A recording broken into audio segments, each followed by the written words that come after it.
how do we get to this point to where the younger generation is lost in some areas, I'll call it, because they're not lost in every area, but just in certain areas they're lost. How do we get here?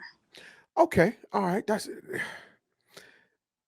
I had like past videos before this one that talked about the single mother crisis because I Hmm. don't think people view it as a crisis now. It's They because don't. it has become a norm for a woman not to need a man, and Absolutely. men haven't said it, but they act like they don't need women, and that's where the problem comes in at because you ask a man, do he want to get married, and the answer might be no. I mean, now imagine I'm working on I've been married twice, Hmm. and I got one more left in me. After this, one more left in me. You know what I'm saying? So Then I got you to choose done. And wisely. then you for the streets. And then there's a pump for the streets, like you said. Yeah, yeah, for the streets. But I think we got to start the propaganda up because in my earlier videos, there was a propaganda of women being strong to overcome problems of being a single mother or a man that didn't stay. And you got to look at why men didn't stay. And It's there's many factors why he didn't stay because right. men don't get that support. My fault, in my opinion. In my opinion, men don't get that support, the emotional support, when he's tasked with leading a family. That I, I yeah, it's, in some cases, yeah, that is the case. To go a little bit back though to a point that you made, about if you ask a man, will they say they want to get married, and they'll say no. But I think that's just because men don't view marriage as being a benefit to them. Because if something goes left, then most 9 times out of 10, it's the man who's out here struggling. Um, Wow. over the woman. I mean, because they got y'all gonna be hit with alimony, you're gonna be hit with child support. There are very few Right. instances where that's not the case. I Right. know somebody personally it wasn't the case for them, and I've heard you mention, your situation as well. So it absolutely happens.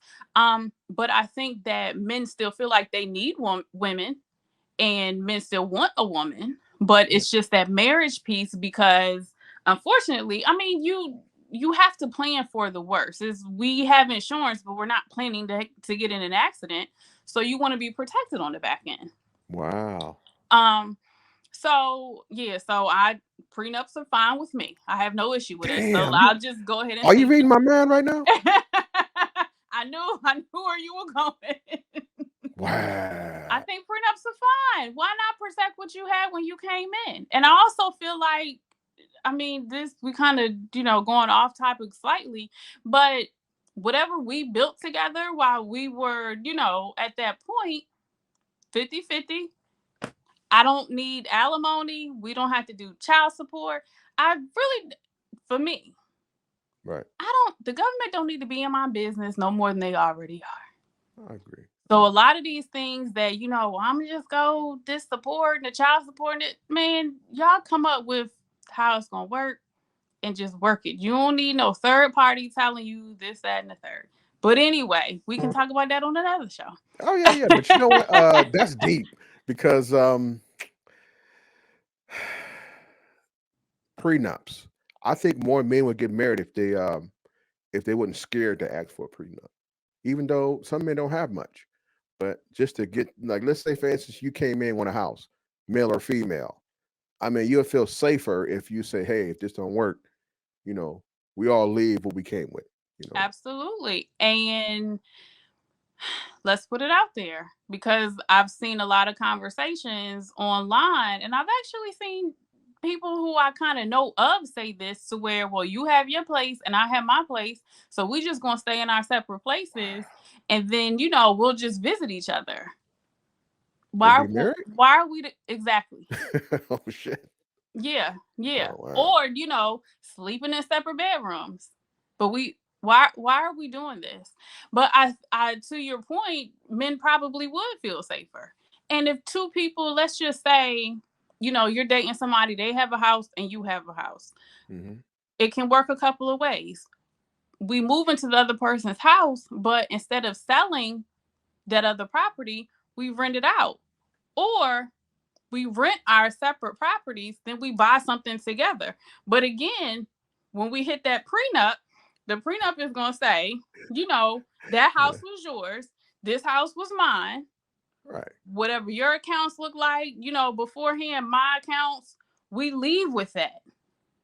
Okay. But it's mad day. People are upset and Right. they're running on emotions as opposed to running on logic. And that's really where everything goes left. Even in a case where, let's just say, horrible things happen, Right. cheating and outside babies and all of these things, you can still move on logic, Yeah, you can. even I though agree. you're hurt. I agree. I agree. That's what's up. That's what's up. Okay. Let's talk about a topic hits close that hits close to home for me, and that is: do you think most women hide money from their husbands? This is a case where I will say, yeah. Generally, huh? Generally speaking, I will absolutely say yes to that. Would you say it's a fear, or would you say that it's conditioning? I will say that it's both. Wow. Okay. Okay. Some of it is, they were raised to always have your own, which is fine. You should have your own. I don't have any problems with that. I don't think that it has to be a secret though. And then if we got Ah. that paperwork in place, it's always going to be mine regardless. Okay. Also, by that same token, let's just say that we get in a situation where we end up in dire straits. If I'm really in this, I should have no problems dipping into my pot in order to make us whole as well. But yeah, and women are afraid that men are going to cheat, they're going to be left with nothing and all that. So yeah, we got to hide some money. I So you don't. agree with it, or you? I do Or not. I do okay. not. Okay. All right. Good. No, Okay. no, that's not my ministry at all. I feel like once you get married, um everybody, I feel like, should still have separate accounts, but you have two joint accounts. Well, probably more because I'm going to get deep into investing and all of that, but let's just keep Okay. it real basic. We Okay. have a joint savings, we have a joint checking account. So we're saving as a family, we are paying bills out of that joint account as well. Our Mhm. fund money, let your fund money stay separate. That way it's never commingled with the bills. It's never a problem. If I so decided that I wanted to go buy, a Chanel bag, Mhm. it's not going to be an argument. If you wanted to buy 12 pairs of Jordans, Right. If I want to go out and get a prostitute, I can go do that. No, no on that one.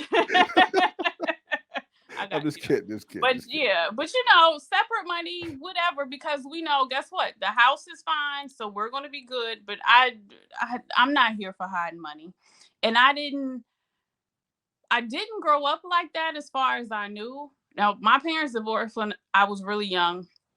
And money was the problem, and it was part of the reason why divorce came to be, because if he sees this, he'll probably be upset, but oh well, but my father was not honest and there was some things happening. Okay. That's cool. And so, he did some things to my mother, and so grew up in a house with my grandparents and my mother. Hmm. From what I could see with my grandparents, they talked about those things.